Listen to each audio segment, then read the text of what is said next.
You're listening to The Audacity Effect, where bold moves, real talk, and zero permission slips are just how we do things. We're Jenna and Kelly, two corporate pros building bigger lives on our terms and helping you do the same. Whether you're launching something new or burning down what no longer fits. We've got stories, strategies, and sarcasm to match. Let's get audacious. Gotta give them all. Nobody's gonna tell me what to do with this.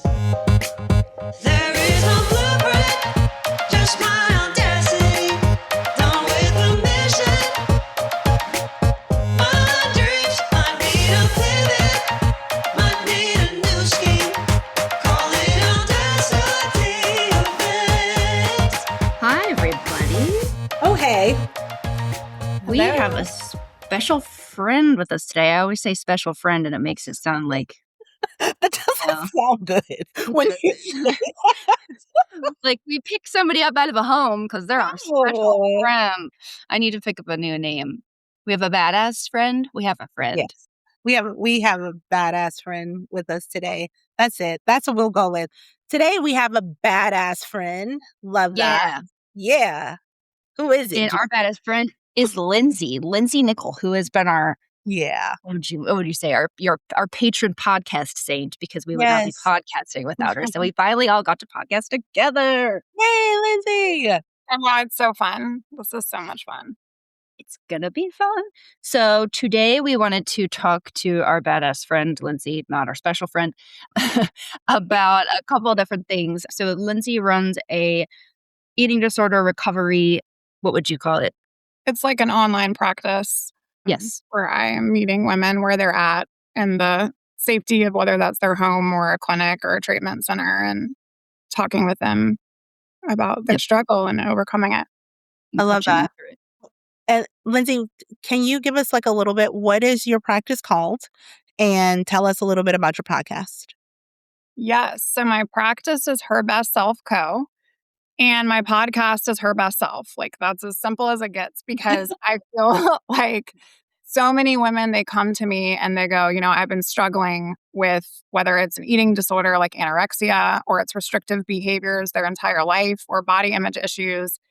And the first thing they say is like, I just want to become healthier or better. And when I think of it, I think of my best self. And so that was the brand. It kind of stuck. And we've been since 2022. So it's been kind of rising strong since then. And I started the show then. And really the podcast was created because I just wanted to be vulnerable. There weren't many podcasts out there for women supporting eating disorders. And I'm a podcast listener myself. And I'm not a big like social media guru. So I was like, how do I talk to people in a way that I just can get out my story in hopes that it can help one human? And so that's what started it. And I think we're on like episode 269 or something. And Wow. so like it just happened. It's been fun. It's been a journey, but yeah. How did you even find podcasting? I mean, I understand how you sort of got there, but I think even like 4 years ago, now it feels like there's tons of podcasts out there, but you were probably more in the pioneer stage where there was plenty of podcasts, but I would say most of them felt more professionally produced, and it did not seem as accessible as it is now. So I know this is maybe not directly on topic, but did we ever stay totally on topic? Like, Ever? how did you find that? And then what was it that made you kind of take the jump? Because Kelly and I have talked when we started this one, we were like, oh, I don't know if we're certainly unqualified. Who's going to want to listen to us? But you did this like on your own. You didn't even have a co-conspirator to Yeah. to share the risk of this is either going to work really well, or actually I might end up failing at this. And that's scary. Yeah. So again, maybe not totally on brand, but I want to hear more about that because I'm very impressed by how you've done that. It is scary. It was a mess in the beginning. I mean, I was like trying to figure out what I was doing with my life with like an iPhone. But yeah, it was around COVID, and I was asking some hard questions of myself, being in corporate for a majority of my life and going like, is this it for me? And am I using what my purpose is? Like, I needed purpose. I don't know. We kind of got all thrown at home And then I was starting to search of what else could I get involved in? What have I overcome? And so the thought kind of came, okay, well, you can do a little side gig. Like maybe you can do a little side thing. And for a while, I was actually helping women lose weight. And then I felt like God, whatever you want to call it, the universe came down and was like, you have got this whole thing wrong. It's not what you're good at doing, it's what you've overcome. And so that prompted the podcast because I was a podcast listener. And I told you I don't really do a lot of social media. In fact, my business really isn't run on social media. I'm out there for business reasons. But I was like, how do I reach more women with this message, especially during this season where people are really confined? And so that kind of started the whole, well, I can do YouTube, I can do a blog, or I can do a podcast. And those were like the funnels and the channels that, again, I kind of educated myself in the business world. And I was like, well, we're just going to do a podcast and we're just going to share your story because if I'm struggling with this, there's got to be someone else that is. And then I don't know, it grew because then people would send me emails. And then, so it wasn't really a business when I started it. And it kind of became that over time just because I was trying to find purpose outside of being a mom and being a boy mom and a wife and all the things. I just wanted something that was mine. So the show became like my baby, my project. And it kind of went off from there. But it was really messy. If you go back to like the first couple episodes, you'll be like, oh, lady, you have grown. Like, sister. It was rough. Like the audio, everything was like thrown together. But honestly, it's been really empowering because I like to say I'm like a recovering perfectionist. And this is one of those things that I just had to like throw it together. And it was very liberating at the same time of that. Just going, okay, it doesn't have to be perfect. It can be good enough. And people are still going to listen in. So, because you're coming across truly genuine and authentic. And that's what resonates with people more than perfect audio. Yeah. Yeah. But at first I was like, no one's going to listen to this. And then my goal was if one person listens to this and I change one life, then like, well done. So that's where it began. I love that so much. So my mantra has always been like, if I can help one person, I've done my job. Like I get up every morning and it's like my goal every single day is to be able to help one person. And the fact that you are able to help so many with your podcast is pretty incredible. This thing you just started doing to help others. I think that's really amazing. Thank you. Yeah, it helps me too. I mean, my own accountability, right? We're always like telling other people what we want to hear. And it helps me too. So I feel like getting it out helps me as much as it helps, my clients or my listeners because we're in all of this together. I mean, nobody's ever going to have it all figured out, but it's definitely been a very fun, like not worky type purposeful thing in my life. So, but I appreciate that so much. I love y'all's show too. It's just like, even my husband listens to y'all and it's so funny. He's like, well, you're going to have to like step it up a notch because, they're really funny. They're like really funny and like your show. So I was like, I'm going to do my best. Oh, that's funny. Well, it's more because Jenna's little ADD spin-offs come in. I'm like, oh, but you have to work with me every day, so you know how that is already. Okay, so and we'll see where this goes like we always do, but one of the angles that we thought would be cool to get into, and it was your idea, Lindsey, when you and I were brainstorming one day about what would be some good topics to co-share about. And I think that whether you struggle with an actual eating disorder or something, I'll call it eating disorder adjacent, there's a lot of parallels between, I'll say, the behavior patterns or cycles that we can get stuck in eating disorder brain, if you will, and when you're in a corporate structure, right, or in a professional or plug and play, whatever you want. But the particular tie when we were talking that seemed to make a lot of sense was eating disorder culture, corporate culture, how those two things can be complementary to the detriment of the individual, right? So like complementary, but not in a good way. And how, again, maybe you've had or currently struggle with disordered eating, or maybe you've gotten over it, but you substituted it for something else. Or maybe you just have some other adjacent behavior that you don't want. And it just, I guess, perpetuated, if you will, by whether you realize it or not, by some of the environments that you are in.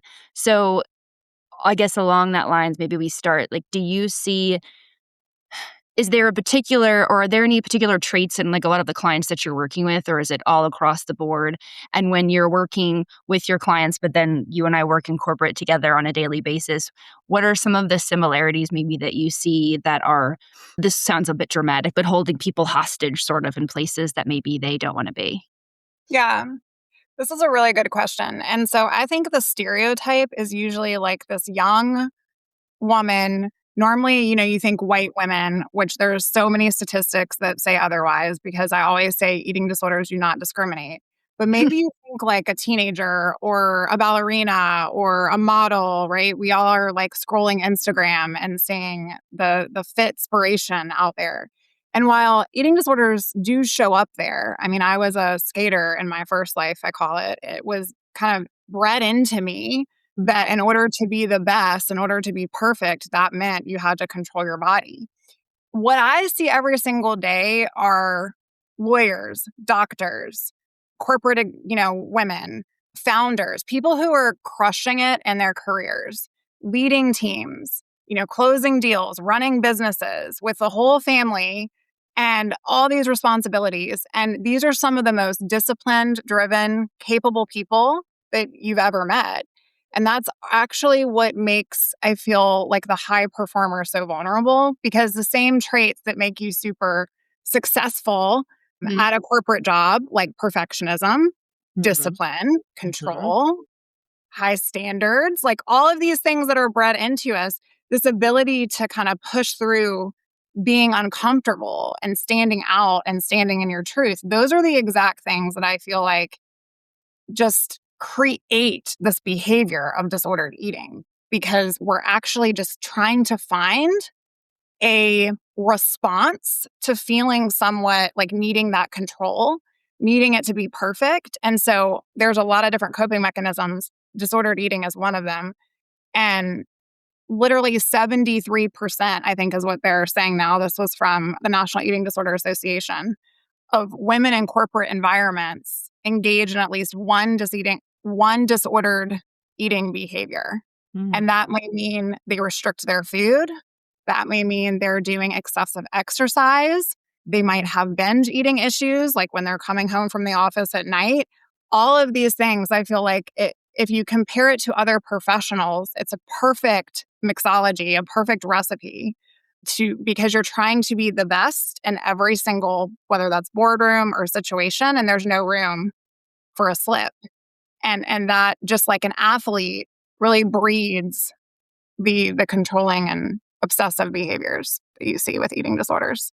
That is so interesting. I got to tell you, because when I think about it, I never even consider like excessive workout as,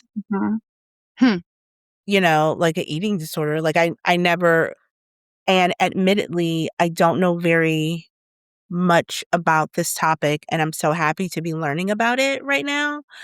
And I just think about some people that I know that are excessive exercisers and are very high performing and crushing it seemingly everywhere.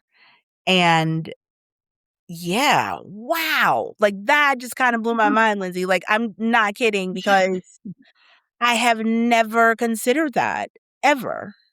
Yeah, it's kind of like this whole, what I say, like results over rest. Like Yeah. rest is bad. Rest is a con. You mean you need to rest? Like you actually need to rest. It's this productivity of like that equates your value or your worth. And so the same as literally with every client I have is the over exercise, because it's like, okay, rest is something I earn. It's not something I need.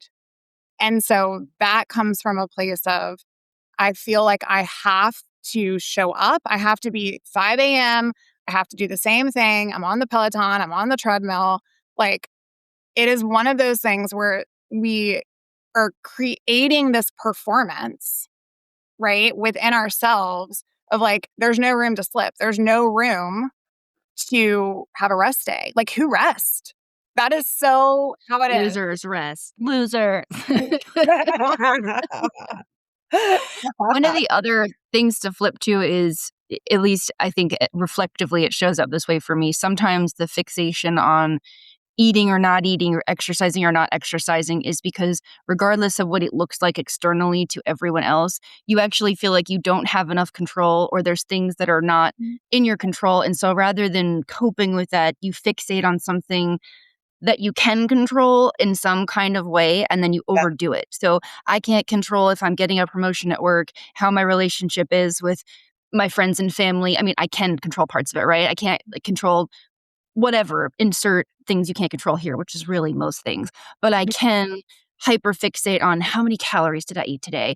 I needed to do 75 minutes of cardio and I only did 6. I'm going to that's what I'm going to do. And then you can sort of create this little mini dopamine hit of achievement because look, I did it. And then the problem is that when you don't, it's terrible. It creates the guilt, the shame Yes. cycle. And that's why you feel like you're on that hamster wheel and you can't get off of it because now you're tracking macros, now you're tracking steps. You're, who needs to sleep? Our productivity is up here and you're quantifying literally your entire existence and looking at data thinking that you're doing the healthy thing. But the reality is that when everything becomes like a metric that you have to optimize, then your body becomes a project. Mm-hmm. And projects can be controlled and they can be manipulated and they can be perfected. And that is what the eating disorder voice loves because it will never be enough. It will never be enough. It will always be something you have to manipulate. Yeah. Yep. I get fired up on this, guys. This. I love this. Keep going. Yeah. This is amazing. Go more on the never be enough because I remember, and I didn't even think I was being disordered with my eating at the time, but it was, I don't know, 5 or 6 years ago, I was working with a coach and I'd gotten pretty lean. And every time I sent her, you had to send check-in pictures. And I'm like, I'm just still so fat. And she's like, what would it look like for you? What's enough? She's like, when will you look in the mirror and see, okay, I've had enough? And I never forgot her asking me that question because I said, I don't know. I don't think it will ever be enough. I think I could be chiseled with a 27 pack and I would still say, well, my butt needs to be bigger or my arms need to be thick. It's, to your point, it's this just perpetual cycle of you can never get there. So I love the hamster wheel analogy because it's truly what it is. It's this lie that if I can just do this, then I will be there, but you can never get there. You can never get there or you will literally die first. I mean, that's my story, without going into all the details. If you want to hear my story, you can come on over to my show. I talk about things all the time over there. But I feel like for me, it was just lose 10 pounds. And that was really simple for me. And I know that's not everybody's thing. But for me, it was just okay, I can, stop the wine or I can do this. And I was a lot younger, right? I wasn't 40. But for me, it was lose 10 pounds. Our bodies are different. It's harder, right? As we get older. Mm-hmm. And then the 10 pounds became 15 and the 15 became 20 and the 20 became 25 and the 25 became 30. And I was so sick and was in my own stuff thinking I looked better than everyone else. And oh my gosh, they are just, who could go on the beach like that? And who could order carbs for dinner? And it creates this whole vibe of you are superior. Yep. And that is also something of again, in that type of kind of, going back to the whole high performing culture, it's going, I can push harder, I can do better, I can be better, and I can sacrifice. And it's the same framework every single time going to it never being enough. It's we're looking for worth, but the worth that we're looking for without even noticing it, consciously, is conditional worth. Because our value as human beings is not based on performance, right? And if your only good is the number on the scale or your last result, then, you're going to keep failing. And so for me, it was I call it a come to J moment, which is my come to Jesus moment. I was save me from myself. because I can't do this anymore. I'm exhausted. And I think that's where I find and meet most women, because they're trying to continue to perform, right? And it's never going to be good enough. It will always be something. At my thinnest, I hated parts of my body. Yeah. I think we talked about this before, like when like you look back at pictures and you're like, wow, I was so thin then. And then you're like, and I was like, and I remember that day actually thinking how I thought how horrible I looked, and like never being satisfied, it never being enough. One of the things you said, Lindsay, is and how we all really quantify, Mhm. what we're doing and want to be the best at it. And it is amazing to me. Jen and I have been talking about this because last year, like, was unintentionally my year of rest and restoration. Yeah. But it's so amazing to me how we don't quantify, like, the best at resting. Like, we are never trying to like, you know what I mean? Like, "Girl, what? Yeah. Let me tell you how much sleep How I." many hours? I was gonna say, how many hours of sleep did you get last night? Exactly, like, we don't do that. Like, that isn't seen as something to celebrate or loud, And especially as women, I don't know one woman that is like, I'm fine. I'm not exhausted at all. It's like we're always pushing ourselves to be so, what I mean? I don't know. Do you know? Because I don't. I No, don't know. No, I don't know any. I don't know I don't any. know any. And it's like just not with just eating, but with everything. Like, what have we done? It's never enough. No. It's And never enough. I think that's the important thing to like underscore, is that when is enough enough? When are Yeah. you tired of your shit? Like seriously, you have to get so tired of being tired that Yeah. you're just done. And again, I feel like that's where I meet most people, and typically it's midlife. I Yeah. mean, that is what I'm seeing. It's because I've just been doing this for 10 and 20 years and calling it wellness. Oh my gosh, like scales have been removed from my eyes. All I'm trying to do is control and discipline. And then also, it impacts so many things. Marriages, who wants to go out to eat with their husband when they're on a diet? Whose libido is operating the right way that it should be when I'm not eating correctly, right? Mhm. How is my cognitive function in my brain showing up for all of these important things I need to do when surviving off of coffee and accolades? Like it's just you have to get like Coffee and accolades. That's like a so when you say rest, it isn't rewarded. I love that, because to me, and what I tell my clients is rest is a requirement. We have to stop looking at it as like it is something to be earned. Yes. It's not, you don't need to earn it. It's actually a requirement. If I don't Mhm. rest, just like if I don't nourish, I can't perform. I can't show up for the people that I love. I can't be the best version of me. So we have to think about that differently, but culture needs to catch up. Yeah. And we're right now in another thin as in season. And so we're really spiking. I feel like in the past couple years, I mean, it's like, yes, it's always been a thing, but there are times throughout culture where certain things are praised. And right now we're really back to, oh, you can survive on less. You can perform on Yeah. less. Yeah. I the past few years, I've been really thinking about my body as a her. Jen Hatmaker, I read a book of hers a while ago, and she talks about her body and she calls it her.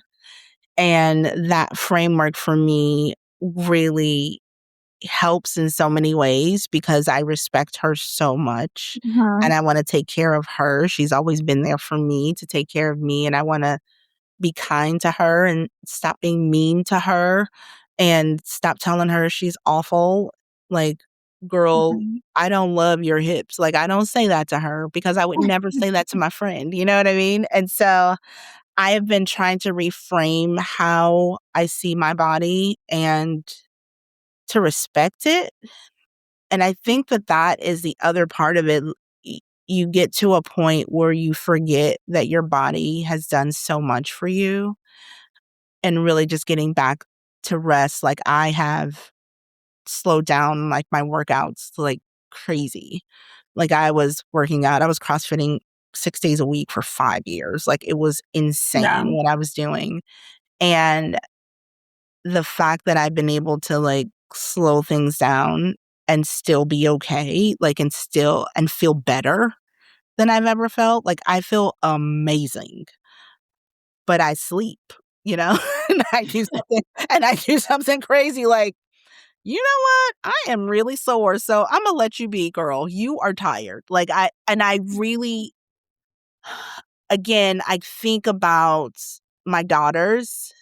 You know, I have two young women, and there have been some questionable eating choices that have been made for them. And that is, in part, I think, to me, like not really understanding what I was presenting to them, not truly understanding like this role I was playing in that. And so, truly, in the past few years, like, yes, mama is going to drink this goddamn bottle of wine and enjoy her time. And also, I'm making pasta and eat up. And, you know, it turns out, and you are okay. You are going to be fine. Like, this isn't going to harm you. Enjoying your life is not going to harm you as long as you are responsible and respectful of your body, you know? And so I love that we're talking about this for professional women, but also one of the things, like, who is it affecting? Like, you don't know who's watching you. And if you have children, you know, they're watching you. And if not, and you're high performing like the women that we are talking to, there are women that you are mentoring. You may not even realize that you're mentoring. And that's what you are showing them. And it becomes a little infuriating when you think about it, you know? Yeah. That we're kind of all part of the problem. I mean, Lindsay, you and I talk about this at work. We're like, okay, we're going to make a pact. We're all going to take at least one day off this month because if I know that you're not going to take a day off because I didn't take a day off, that's going to make me Yeah. take a day off, right? Yeah. Which sounds so silly, but it works because exactly like you're saying, it doesn't, Kelly, it doesn't have to be to your kids or even people younger than you. It can be to your direct peers because we're Yeah. all, especially the more, and it's not, the more I respect somebody, like the more I want to not let them down and the more I want to kind of meet them where they're at. And if they're not Yeah. going to take days off, well, I don't want to be the weak link here. I don't want to take a day off either. But when you, I don't know, show up with some vulnerability and say, no, I kick ass Monday through Friday, but sometimes like I got to take a Friday off because I'm just tired. And that's Mhm. totally okay. I don't have to justify it. That might seem small, but I think like you and I have talked about, Lindsay, at work like that, it's quite powerful because you don't Yes. realize how you're all kind of symbiotically linked and we're all kind of perpetuating that problem of we don't need rest and maybe not even intending to. Yeah. It's like unbuttoning your pants. It's like, oh, like it's just like, it's like I just compare it to like, or I don't know, just Yes, it's no, I That's it. not taking off Taking your off high your heels. bra. Taking off your bra. taking off your Yeah. bra. That's another one. It's like Mm. you're just relieved Oh. that you don't have to show up like that anymore. And so I definitely am seeing, you know, a shift a little bit, but I do feel like in terms of women giving empowerment to other women, it is changing. Now, to your point, Kelly, I really feel like what we are doing is we are sending down a legacy to the people Mm. beneath, and I don't mean like beneath, like underneath us, like our title necessarily beneath, but like our kids, your girls, like you showing up and loving her is setting an example to them and giving them so much grace. And then, you know, Jenna, like what you were saying, you know, when you're allowed to take a day off, oh my gosh, like who would have thought that that could actually make you more productive? Um, Weird. and so I don't know. I also wanted to comment a little bit on your her terminology because what I like to work with my clients on is like my very best self is her. Like Yeah. that is Lindsay. Lindsay is my very best self. She operates with a standard of excellence. Now that doesn't mean you're perfect, but it's a standard of excellence. And then my eating disorder brain is Gina. And I encourage all of the women who have a mean girl, whether that's Regina George or somebody else, to name her. Because when the thoughts come in, when the negative, like, oh, you're fine, like, you don't need lunch, just work through your lunch or get on that, Peloton and pedal faster. Like, when those thoughts come in, I just go, Gina, sit down, shut up, not today. Like, Lindsey's driving the bus. And if I want to be the best version of myself, I need to check you at the door. And as you continue to do that, loving saying how you're talking about her, you're respecting her. And guess what? You're building body trust and she's respecting you back. Yes. Which is something that when you said earlier, I'm now feeling like I'm in the best health or the best place in my life. And maybe it's because you're doing less, but it also could be the synergy of that respect dynamic of I've now given you permission to be enough just as you are. Like, you don't have to keep pressing ahead and pushing. You're enough just as you are. And when you do that, it's like taking off your bra. It's like, whew, okay. Thank you, Jesus. I've been doing this for 30 years. God. No, that makes sense because the first, like, if you are not used to listening to her, then, and you don't have the voices separated, the Lindsey and Gina or Jenna and whoever. Well, I was thinking like Kelly and Kim. I don't know why I was thinking Kelly and Kim, but like figure out your person. Yeah. Right? Yeah. And separate your person. This bitch. Yeah. Well, because because the more you can differentiate between those two, because I am just now getting to where I feel like if I wake up and my body feels tired, I can confidently say, I think I shouldn't work out today. And that is very recent. And I don't get it right every time. But going back even a year ago, I wouldn't know how to differentiate. Is that me? Is that my body truly being tired and needing rest? Or am I just being a weak little bitch? Like, frankly, right? And as you almost practice doing it, like I think I love the name definition or division because it helps. And then what Kelly and I have talked about, I'm sure you've talked about this too. Would you say this to somebody else?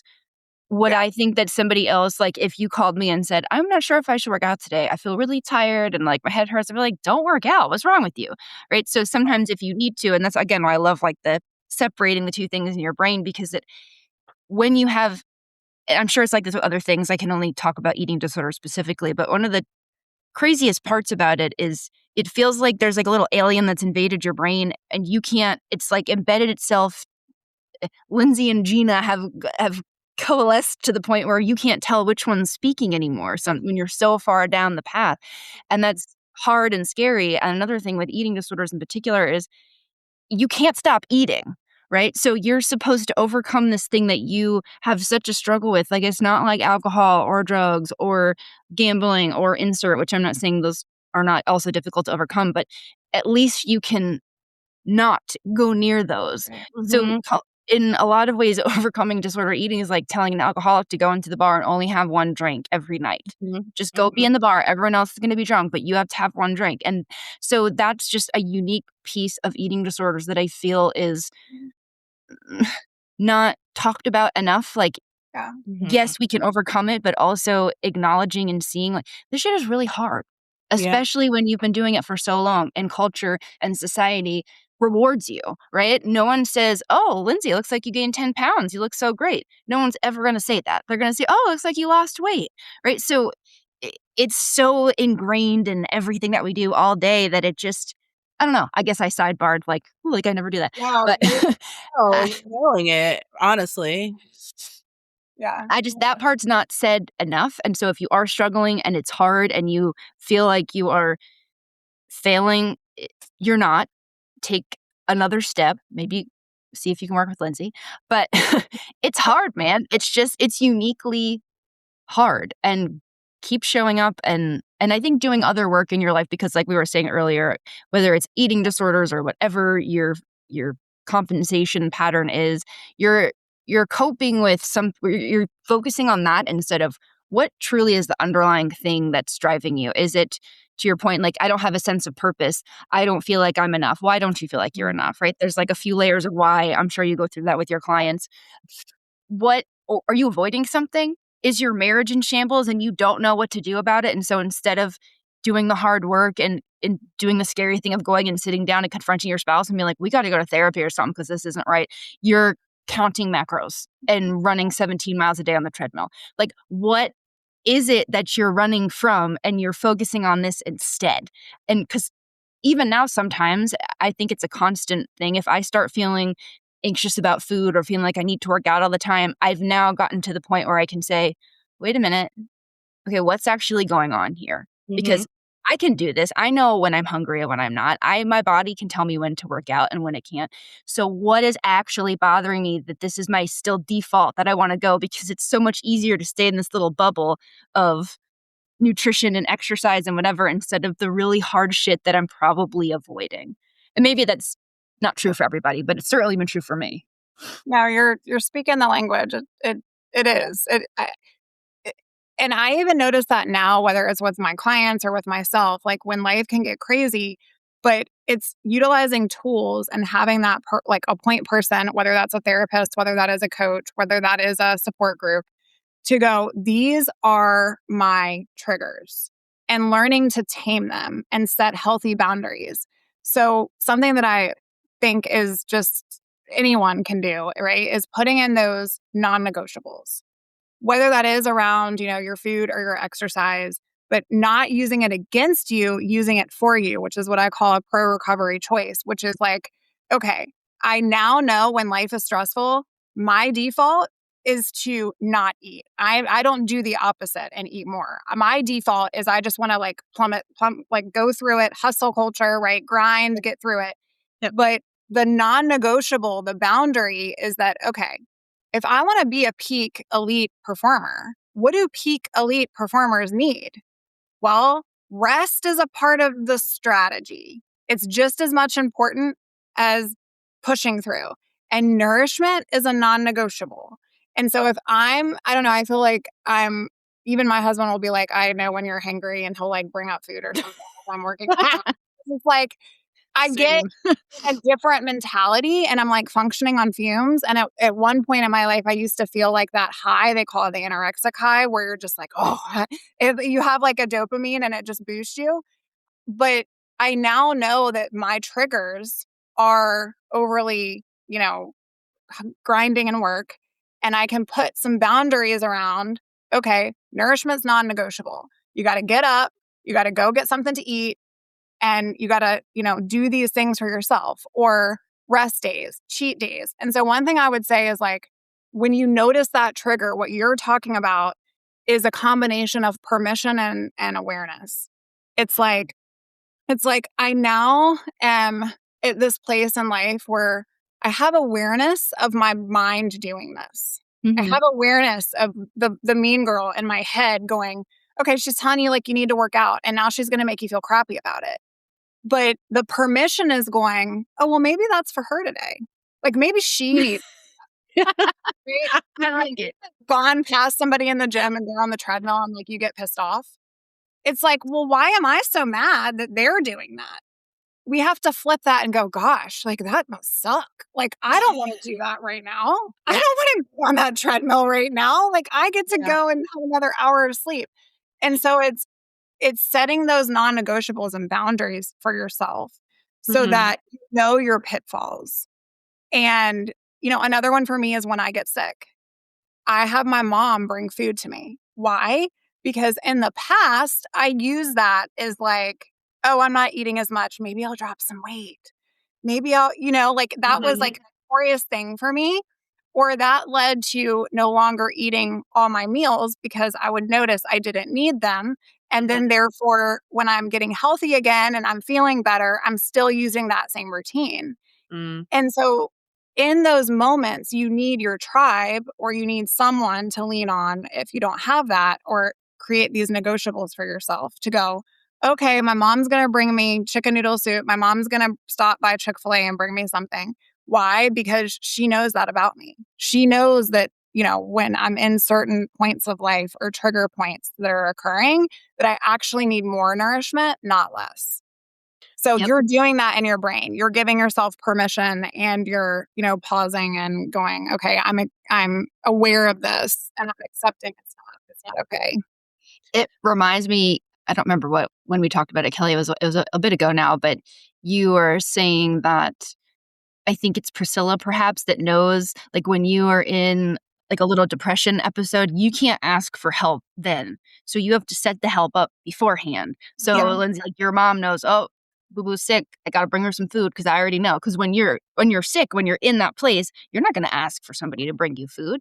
When you're in a depressive episode, you're not gonna call your friends and be like, "This is what I need." When I get so overwhelmed, I can't function, I know that I need help, but I don't even know where to begin. I can't articulate what it is that I need. So I love that strategy of setting it up before you're in whatever that little valley is. Get everything situated and get your little tribe around you, whether it's whoever that is, whether it's your friend, like you're saying, a family member, your therapist, so that they can see it for you and they already know, because you know what you need when you're in your right headspace. But when you're in those valleys, you can't articulate that. So that I love that strategy. So I so can we talk a little bit about like what this looks like if you don't get a hold of it? Like what does this look like professionally and personally, like if you don't get a hold of it? Like how does that look? Yeah, I think what people don't know, and maybe, this conversation will help get, Mm-hmm. more education around it. It's actually National Eating Disorder Awareness Month. So this is super. It's I- perfect. Yeah, I love that we're doing this. in Great. country. But here's the thing that we don't talk about enough. Eating disorders have the highest mortality rate of any mental illness. So it's not just about looking a certain way. This is life or death. One, I need to lose 10 pounds can become so obsessive to the point where you're, needing a treatment facility feeding tube. Excuse me. It really is a situation that, if it doesn't kill you, it absolutely will steal from your life. Mm, Yep. I mm. I never like oh, wow. I never thought Can about you that. when the devil stops choking you over there, like, I know that's what's happening. He's trying to get us away from eating disorder awareness. But besides You extremes, like, yeah, like something that, I don't know, was taken from me is my digestive health and all the enamel on my teeth, right? I can never get that back. That will never be fixed. That's something I have to now, thankfully, those things are I can function without them, and my quality of life is not overall diminished.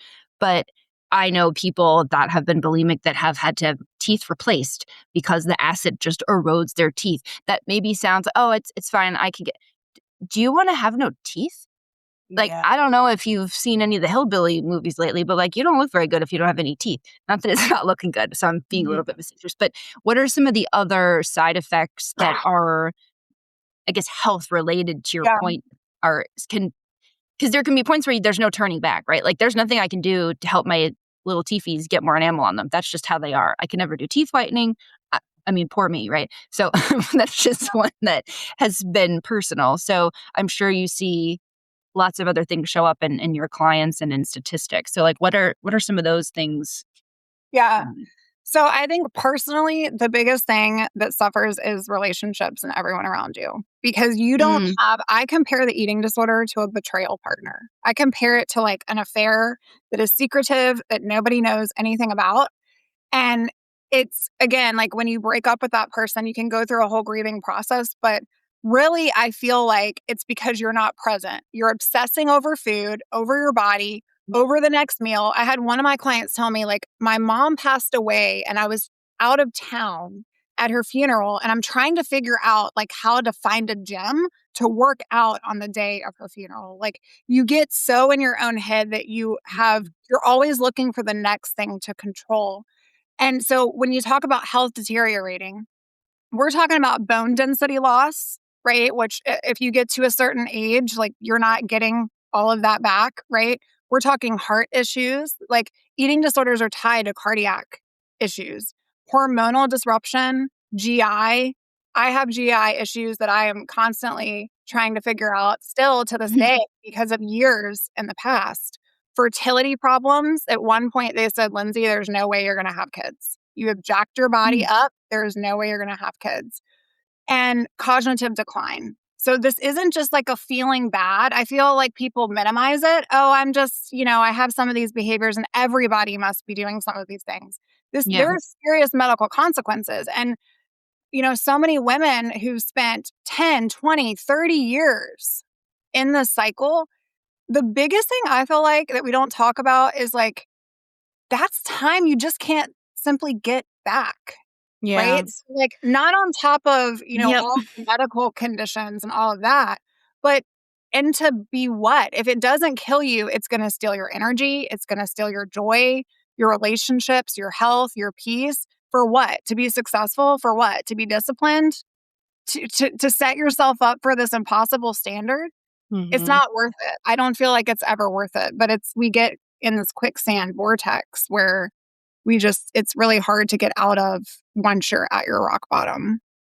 Yep. I often think about Karen Carpenter, the singer. My mom Mhm. absolutely loved Karen Carpenter, and I'd like to hear her voice. Perfect pitch, Karen Carpenter.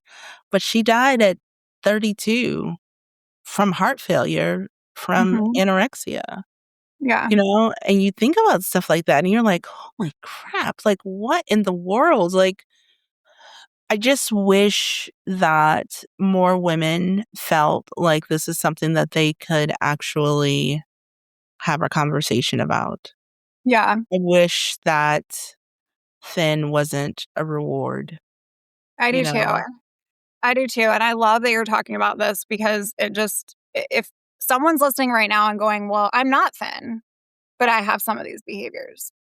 What I want them to know is 6% of people with eating disorders are actually underweight. That means the lady Holy next Say what? Wait. Say it stop. again, please. Wait a minute, wait, I'm sitting up and I'm listening again. What did you just say? 6% of people that have eating disorders are actually underweight. That means that 94% of y'all bitches are regular weight or overweight, and you can still have disordered eating. Okay, most So, yeah, so this people. whole, like, I'm not sick enough thing comes into Ugh. because you think you're not thin enough, you're not sick You're, enough. you're still not good enough at your eating disorder, man. So, it's this another thing, another round of stereotype, right? And so when you say, what we are seeing is, the thin what they focus on is the anorexics, right? They Mhm, focus on, well, mhm. you must have an eating disorder because I need to see it in your body. But do you know what that does to somebody who actually might have, like, another version of this that's maybe not to that level yet? It creates this, well, in order to be considered to having an eating disorder, at least for me, I have to prove to the world that I do. Oh, how do I do that? Like, lose weight, lose weight, lose weight, lose weight, lose weight. And so you could be at the grocery store or your next door neighbor, and after dinner, she is purging in the bathroom, but she is at an average weight. And that is a behavior that she has had for 20 years. And so it's so important to go, this whole "you're not sick enough" is a joke because you don't really know. Like, these behaviors over time take a toll, especially when we're talking about hormones. And, majority of my clients are 40 and above, late 30s and above. I have a few right now. I have one that is 60 and one that is 70.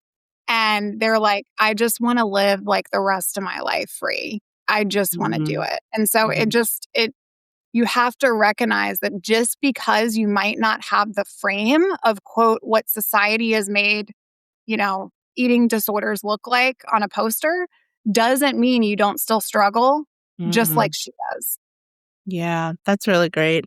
I was texting a friend before we started asking some questions, and she is not she's not thin at all, and she is healthy, and well, she looks healthy is what I was saying. She looks healthy, and she's been struggling with this for maybe 20 years or so. Mhm. But to the naked eye, pun intended, like, you would never guess. Yeah. You'd never guess. It, ugh, whenever we talk about this, I kind of go back to the place where I remember being I feel like it grows. It's like a little monster, and it can start small, and then it grows to this thing where you feel like you are captive in your own body, and it is the scariest, most like hopeless feeling. Like I get up every day just to figure out what food that I can put down that's easy to throw up, and that's my day is built around that, and it, but you can get out of it. It doesn't. You have to ask for help, but you can get out of it. So if you are listening now and you are maybe even a little quote unquote overweight based on, and don't even start me with BMI because that It's the worst Oh metric my ever. God. BMI, I'm obese. So anyways, don't use that standard, please. But even if it feels so hopeless right now, if you are alive and breathing, you can get out of it. There is another side. You are not stuck in this. And outside of that little cage that you and your evil twin there have built for yourself, it's so nice here. You have a life, like you said. We've talked about it, but you saying, what do eating disorders take from you? And it's your time. I think back on the years that that's all I thought about. And I missed out on, who knows, career opportunities, traveling, friends, relationships, Mhm. who knows, watching freaking TV. I don't care. But there's so many things in life to experience, and that's all stolen from you until number one, you believe that you can get out of it, and you can. And then I think it's so nice on the other side, and you can get there. So Yeah. I love that. This is a good point to stop, I think, right here, because next time we're going to talk about what kind of shifts we can make and what it looks like on the other side and all the Yeah. really great things, because we believe in you all. We really do, Odd Squad. You can do this. You can do I this. like it. Lindsey, we'll put all of Lindsey's info in the show notes so Yeah. that you can find her podcast and reach out if you are maybe listening to this and thinking, maybe I do need some help. Maybe. And Lindsey, is it fair, like if somebody isn't sure if they have disordered eating, is that something you can kind of talk through with them and help them troubleshoot? Yes. Okay. Absolutely. I have a bunch of resources on the website. You can go to herbestself.co, and there's just so many different things. There's a quiz out there you can take. Everybody loves quizzes, right? I And do love a quiz. you can also, chat with me, and we can talk and see, if I can't help you, I can probably point you in the right direction. So just know you're not alone. It's great. Love it. Thanks, Lindsey. Thanks for talking with us, Lindsey. Yeah.